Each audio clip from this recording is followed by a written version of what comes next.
ఊతప్పం మీరు ఎలా వేస్తారో నాకు తెలియదండి. నేనైతే ఇడ్లీ పిండితో వేస్తాను. ఒకరోజు ఇడ్లీ చేసేసి ఒకరోజు ఊతప్పం వేస్తాను. మా ఇంట్లో నేను ఇంట్లో వేసే ఊతప్పం ఎలా వేస్తానో చెప్తాను మీకు. ఊతప్పం వేయడానికి ఇడ్లీ పిండి వేసేసి దానిపైన జీలకర్ర, ఆవాలు, ఉల్లిపాయలు వేసుకుంటే లేదంటే లేదు. నేనైతే ఉప్పు, కారం, పచ్చిమిర్చి, క్యారెట్ ముక్కలు, కరివేపాకు, కొత్తిమీర వేసేసి ఊతప్పం వేస్తానండి.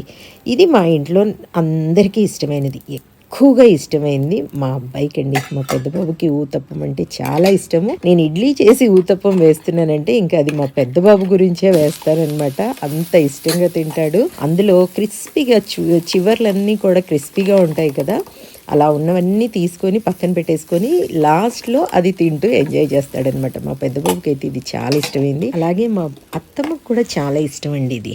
నేను ఇలాగే వేస్తాను ఊతప్పం. మీ ఇంట్లో ఎలా వేస్తారో నాకు చెప్పండి. టిఫిన్స్ అంటారా, ఏ టిఫిన్ కూడా నాకు ఇష్టం ఉండదండి. ఇంతంత రైస్ ఉంటే చాలు నాకు ఒక ముద్ద.